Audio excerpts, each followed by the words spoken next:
కల్మషపాతుడికి కూడా అభిమానము కోపము పెరిగిపోయాయి. ఆయన కూడా కదలకుండా అలాగే నిలబడ్డాడు. మునికి దారి ఇవ్వలేదు. రాజుకు రోషం ఎక్కువైపోయింది. దాంతో ఆయనకు రాక్షస స్వభావం వచ్చేసింది. ముందే రాజు రాక్షస స్వభావం వస్తూ కొరడా తీసుకొని శక్తిముని కొట్టాడు.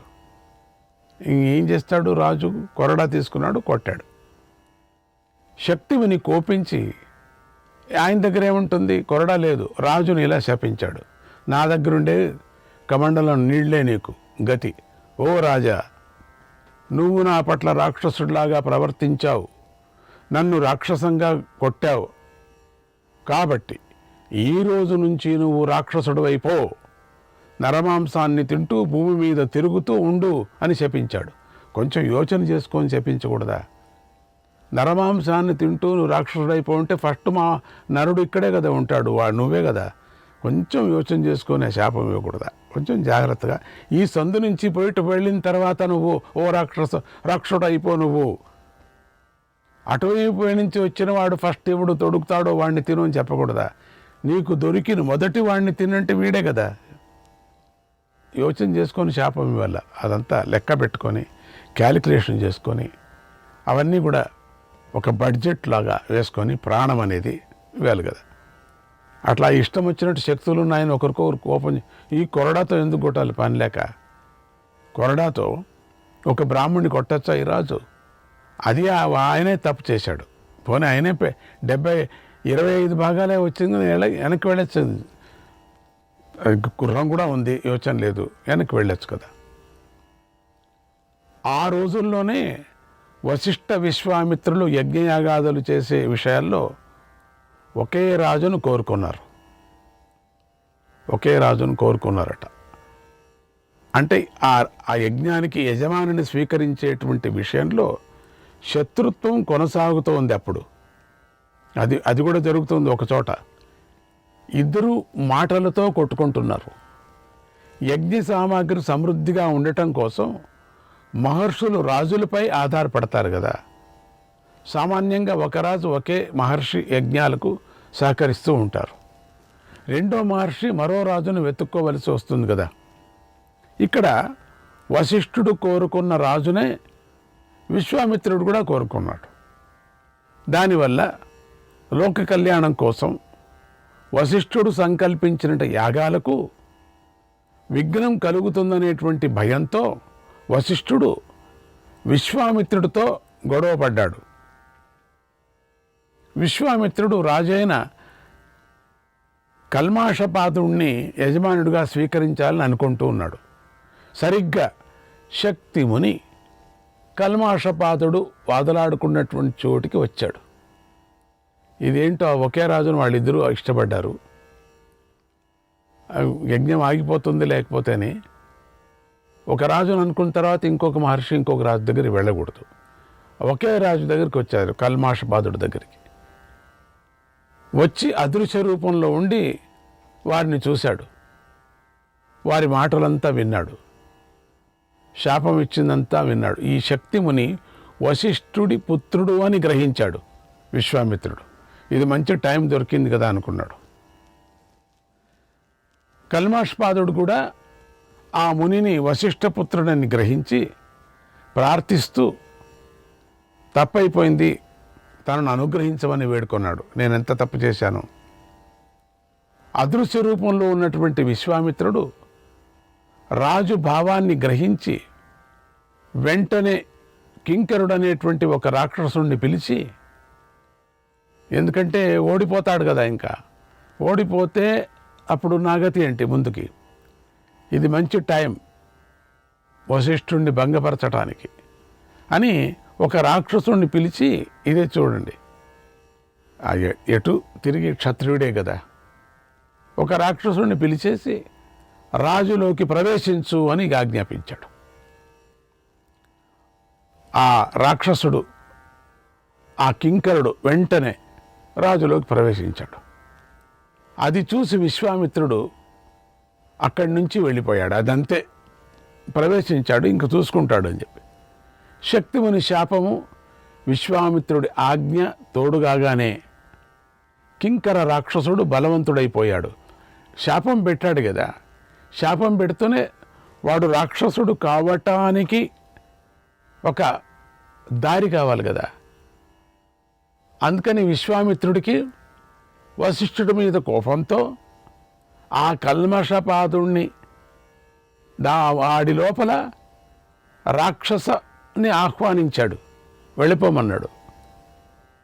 ఈ శాపము నెరవేరేలా కదా. అందుకని శాపము నెరవేరటానికోసరం, అంటే ఎవరికి తెలియదు ఇది, ఈయనకి విరోధం ఉంది కదా వశిష్ఠుడి మీద విశ్వామిత్రుడికి. ఇది మంచి సమయం అని చెప్పేసి ఒకదానికొకటి అంతా చేరుకుంది, గందరగోళం చేరుకొని దాని లోపల కల్మషపాదుడి లోపల రాక్షసుడు వచ్చేసింది, బుద్ధిని మార్చేశాడు. ఇదేమీ రాజుకు తెలియదు. పాపం రాజు విచక్షణా జ్ఞానం కోల్పోయాడు. ఎందుకంటే రాక్షసుడు ప్రవేశించాడు. ఒకనాడు ఒక బ్రాహ్మణుడు కల్మాషపాదుడికి అడవిలో కనిపించి, ఇది ఇంతటితో అయింది అయ్యా, బాగా ఆకలిగా ఉంది, మాంసంతో కూడిన భోజనం పెట్టండి అని కోరాడు. ఆనాటి కాలం వేరు, ఈనాటి నియమనిష్టలు కూడా వేరే కదా. ఆనాటి మనుష్యులు వేరు కదా. తప్పు చేస్తే కఠినమైన ప్రాయశ్చిత్తాలు కూడా వారు అనుభవించేవారు, ఏం చేసినా నిష్టగా ఉండేవారు. కల్మషపాదుడు అలాగే ఇక్కడే కూర్చోండి, కేవలం 2 గడియల్లో మీరు కోరినట్టుగానే భోజనం పెడతానని హాయిగా సంచారం చేసి అంతఃపురానికి వెళ్ళిపోయాడు. అడవిలో ఉన్న బ్రాహ్మణుడి మాటే మర్చిపోయాడు కల్మషపాదుడు. అర్ధరాత్రి సమయంలో ఎందుకో మెలకు వచ్చింది. ఆలోచించగా బ్రాహ్మణుడు గుర్తుకొచ్చాడు. సాయంత్రం పడుకొని లేచాడు, ఒక నిద్ర కూడా అయిపోయింది. అప్పుడు జ్ఞాపకం వచ్చాడు, అయ్యో బ్రాహ్మడికి అన్నం పెడతానని చెప్పానే. వెంటనే వంటవాడిని అప్పటికప్పుడే పిలిచాడు అర్ధరాత్రిలో. నన్ను ఒక బ్రాహ్మణుడు అన్నం పెట్టమని కోరాడు, కనుక నువ్వు ఇప్పుడు మాంససహితంగా మంచి భోజనం తయారు చేసి అడవిలో ఉన్నటువంటి బ్రాహ్మణుడికి పెట్టు అని ఆదేశించాడు. వంటవాడు అంత రాత్రి వేళ మాంసం కోసం వెతికాడు, ఎక్కడా దొరకలేదు. అయ్యో బాధపడుతూ ఆ మాటే రాజుగారికి చెప్పాడు. రాజుకు ఏమీ తోచలేదు. అయితే ఇంతలో రాజును ఆవాహించుకున్నటువంటి ఉన్న రాక్షసుడు వచ్చేశాడు. చటుక్కుని ఆలోచించాడు, రాక్షసుడు లోపల దూరుకున్నాడు. రాజు చేత ఇలా మాట్లాడించాడు, నాయనా ఏమీ దొరకకపోతే ఏం చేస్తాం, ఎవరినో ఒకరిని చంపేశాయి, చక్కగా నరమాంసాన్ని వండి అడవిలో ఉన్నటువంటి అతడికి పెట్టేశాయి అన్నాడు. వంటవాడు వెంటనే రాజుగారి ఆజ్ఞ పాటించాడు. అపరాధులను ఉరి తీసేటువంటి తలారుల ఇంటికి వెళ్ళాడు. ఒక అపరాధిని వధించి వాడి మాంసాన్ని తెచ్చి చక్కగా వండి తీసుకొని వెళ్ళి ఆ బ్రాహ్మణుడికి భోజనం వడ్డించాడు. ఇంకేం దొరకేది ఏం చేస్తావు, అపరాధం చేసిన వాళ్ళని రేపొద్దున ఉరి తీస్తారనంగా ఈ పని చేశాడు. ఆ అన్నాన్ని చూడడంతోనే అది అయోగ్యమైనదని బ్రాహ్మణుడికి తెలిసిపోయింది. దివ్య దృష్టితో అంతా గ్రహించాడు, ఇందులో దోషం ఉంది, దీన్ని తినకూడదు అని రాజుని ఇలా శపించాడు. నీచుడైన రాజు తినకూడని అన్నాన్ని పెట్టాడు కాబట్టి ఆ మూఢుడే ఇలాంటి అన్నాన్ని తింటాడు. శక్తిముని చెప్పినట్లుగా రాజు నరమాంసం మీద ఆసక్తి కలిగి ఉంటాడు. చూడండి, సమస్త ప్రాణులను భయపెడుతూ ఈ భూమిపై తిరుగుతాడు అని శపించాడు. శక్తిముని శపించినట్టుగానే శపించాడు. ఇంకొక శాపం.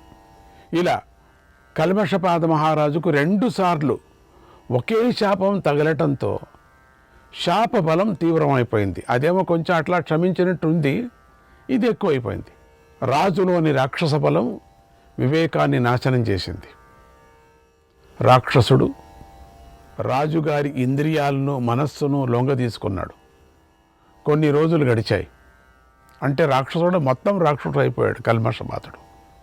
కల్మాషపాదుడు మొత్తం రాక్షసుడు అయిపోయాడు. 2 శాపాలు తగిలాయి కదా. అన్యాయంగా నరమాంసాన్ని వండిపెట్టాడు కదా. ఆ నరమాంసాన్ని, అది అపరాధిని, తప్పు చేసిన వాడిని, ఆ మాంసంతో ఈ బ్రాహ్మణుడు యొక్క శాపం, ఇదే మాంసం నువ్వు తిను, ఇటువంటిదే తిను అన్నాడు. ఈ 2 ఇక్కడ శక్తిముని పెట్టినటువంటి శాపం కూడా 2 చేరుకున్నాయి. బలం అయిపోయినాడు. ఒకనాడు శక్తిముని కల్మషపాదుడికి కంటికి కనిపించాడు ఒక్కరోజు. అప్పుడు రాజు మునితో ఇలా అన్నాడు, ఓ ముని, నువ్వు నాకు శాపం పెట్టావు, నరమాంసాన్ని తినమన్నావు, అప్పుడు క్షమించాడు. ఇప్పుడు నీతో నేను ప్రారంభిస్తాను అని శక్తిమునిని చంపేశాడు. అంతే. కొనాకి అప్పుడేది ఇప్పుడు అయిపోయింది. మొదటే అయ్యేది శక్తిమునితోనే ప్రారంభం చేస్తానని చెప్పిన వాడు ఇప్పుడు చేశాడు. వాడు శక్తిమునిని తినేశాడు కూడా. దీనిని విశ్వామిత్రుడు గమనించి ఆ రాక్షసుడిని ఇంకా ప్రేరేపించాడు. చాలా శభాష్ రాక్షసుడా, ఎంత పని చేశావు, మంచి పని చేశావు, నా శత్రుపుత్రుని తినేశావు, చంపేశావు కాదు, తినేశావు. వశిష్ఠ మహర్షి యొక్క మిగిలిన కుమారుల మీద కూడా పంపించాడు. అక్కడికి కూడా వెళ్ళు, నువ్వు ఇంకా 99 మంది ఉన్నారు, వెళ్ళు. ఆ రాక్షసుడు ఆ వశిష్ఠుడి మిగిలిన కుమారులు కూడా కరకరా నమిలి తినేశాడు. విశ్వామిత్రుడు పంపించాడు ఆ కల్మషపాద రాక్షసుడిని. ఇలా విశ్వామిత్రుడు చేసిన ఘాతుకాన్ని విని కూడా వశిష్ఠ మహర్షి చలించలేదు. చూడండి, పిల్లలు పోయినా కూడా చలించలేదు, కృంగిపోలేదు, అధైర్యపడలేదు. మేరు పర్వతం భూమిని ధరించినట్లుగా నిలకడగా ఉన్నాడు. కానీ పుత్రులందరూ మరణించినందుకు పుత్రశోకం ఉంది కదా, శోకించాడు. కానీ ఎవరు చేశారో వాళ్ళ మీద కొంచెం కూడా కోపపడలేదు.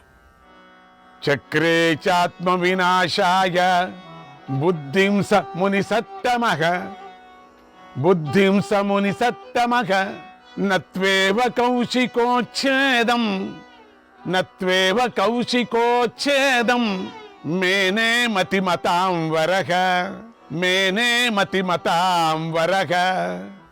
మహర్షులలో ఉత్తముడైనటువంటి వశిష్ఠ మహర్షి దేహాన్ని త్యాగం చేయాలనుకున్నాడు. ఎందుకంటే నేనెవరికి ఏమీ చేయను, కానీ నేనేమన్నా చేసుకుంటాను, అంతే, నా ఇష్టం. కానీ విశ్వామిత్రుని నాశనం చేయాలనుకోలేదు, నేను చెయ్యను. వశిష్ఠుడు బుద్ధిమంతుల్లో శ్రేష్ఠుడు కదా, కోపానికి వసుడు ఎప్పటికీ కాడు.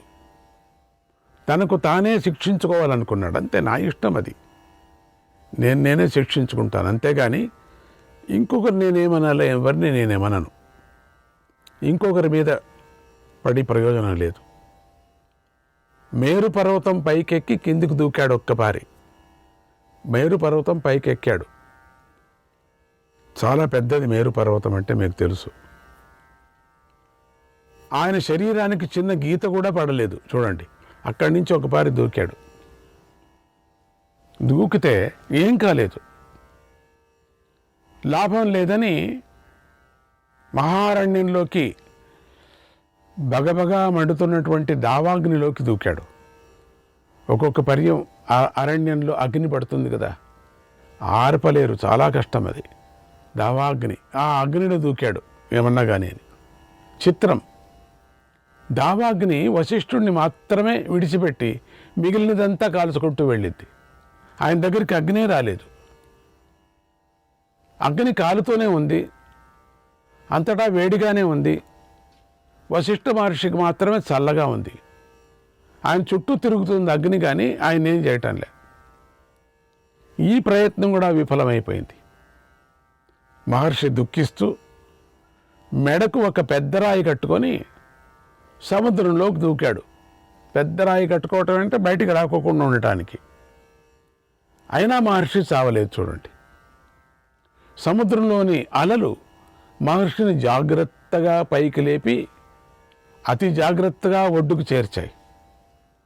ఇలా ఏం చేసినా తనకు చావు రాకపోయేసరికి వశిష్ఠ మహర్షి ఎంతో బాధపడ్డాడు. విచారిస్తూ మళ్ళీ తన ఆశ్రమానికి తిరిగి వెళ్ళాడు. ఏంటి చావే రాదు నాకు, నేనేం చేయటము అని. ఎందుకంటే 100 మంది పుత్రులను పోగొట్టుకున్న తర్వాత ఇంకెవరైనా ఉంటారా అండి ప్రపంచంలో? ఓం శ్రీకృష్ణాయ పరమాత్మనే నమః. గంధర్వుడు అర్జునుడికి వశిష్ఠ మహర్షి కథను ఇంకా ఇలా చెప్పాడు. తన 100 మంది బిడ్డలతో కళకళలాడే ఆశ్రమం ఒక్కసారిగా శూన్యంగా కనిపించేసరికి వశిష్ఠ మహర్షి దుఃఖాన్ని తట్టుకోలేకపోయాడు. ఇక ఈ ఆశ్రమం వద్దు, ఏమొద్దు అని విడిచి వెళ్ళిపోయాడు. అప్పుడు వర్షాకాలం సాగుతోంది. వశిష్ఠుడు కొత్త నీళ్లతో పరవళ్ళు తొక్కుతూ సాగిపోతున్నటువంటి నది వద్దకు వెళ్ళి, ఇది బాగుంది, ఇది విపరీతమైన నది వస్తుంది, ఇందులో మునిగి తనువు చాలిస్తాను అనుకున్నాడు. ఇంకా వదల్లేదు చచ్చే విచారంగా. ఆ ఆలోచన రావటంతోనే తనకు తానే తాళతో కట్టుకున్నాడు.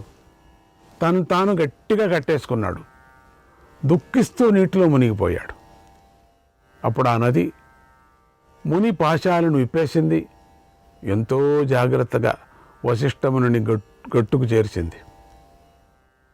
అప్పుడు ఆ నదికి వశిష్ఠముని విపాశ అని పేరు పెట్టాడు. ఆ నదికి విపాశ అనే నది కూడా ఉంది. వశిష్ఠ మునీంద్రుణ్ణి పుత్రశోకం పీడిస్తుంది.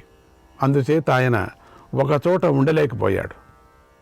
పర్వతాలపై, పాపం నదీలపై, సరస్సులపై, గడ్లపై అట్లా అట్లా అట్లా అట్లా తిరుగుతున్నాడు. ఇక ఎట్లా చావు రాదు అని తెలిసిపోయి ఇంక తిరగటం అంతే. పోయిన తిరుగుదామని తిరుగుతున్నాడు. తిరుగుతూ ఉండగా ఆ మహర్షికి హైమవతి నది కనిపించింది. ఆ నది అతి భయంకరమైన నది. అందులో భయంకరమైనటువంటి మొసళ్ళు నివసిస్తూ ఉంటాయి హైమావతిలో. నదిలోకి దిగినవాడు బయటకు రాడు. సరాసరి పరలోకానికి వెళ్ళిపోతాడు, అంటే మరణిస్తాడు. అది బాగా కథ విన్నాడు. అలాంటి నదిలోకి ముని అదే కావలసింది దూకేశాడు. అయితే ఆ హైమావతి నది వశిష్ఠముని అగ్ని వంటి తేజస్సు కలవాడిగా భావించింది. వెంటనే ఆ నది 100 పాయలుగా చీలి పరుగులు పెట్టింది. అందువల్ల ఆ నది శతధ్రువు అనే పేరుతో ప్రసిద్ధికెక్కింది. హైమావతి నది వశిష్ఠముని జాగ్రత్తగా గట్టుకు చేర్చి విడిచిపెట్టింది. ఏం చేస్తారు ఇక వశిష్ఠుడు? తాను గట్టు మీద ఉన్నానని గ్రహించాడు. దేహత్యాగం చేయటం సాధ్యం కాదని తెలుసుకున్నాడు. ఇక ప్రయోజనం లేదు. చివరిది ఒకటి ఉండింది. హైమావతి నదిలో మొసళ్ళు ఎక్కువ ఉంటాయి, చాలా పెద్ద నది అని వచ్చాను ఇక్కడ. అసలు నన్ను చూసి మొసళ్ళంతా చేపల్లాగా పరిగెత్తిపోయాయి. ఒక్కటి దగ్గరికి రాలేదట. ఏం చేస్తాడు? అందుకని ఇక్కడ 100 పాయలుగా బారిందని చెప్తారు. అక్కడ అందుకని ఆ పేరు వచ్చింది దానికి. తన ఆశ్రమానికి తిరిగి వెళ్ళాడు. తర్వాత ఆ మునీంద్రుడు వివిధ పర్వతాలకు, వివిధ ప్రదేశాలకు వెళ్ళాడు. అప్పుడు ఆయనతో పాటుగా ఆయన కోడలు అదృశ్యంతి కూడా వెళ్ళింది. దీని మాట చెప్పలేదు, ఇప్పుడు చెప్తున్నారు. అదృశ్యంతి కూడా వెళ్ళింది. ఆయన తన వెనుక ఎవరొస్తున్నారో కూడా పట్టించుకోలేదు. ఆ సమయంలో వచ్చేసింది. ఆయనకు అసలు తన మీదే ధ్యాస లేదు వశిష్ఠుడికి. ఒకనాడు ప్రయాణంలో తన వెనుక నుంచి స్వరబద్ధంగా వేదం చదువుతున్నటువంటి ధ్వనిని మహర్షి విని ఆశ్చర్యపోయాడు. శ్రీకృష్ణాయ పరమాత్మనే నమః.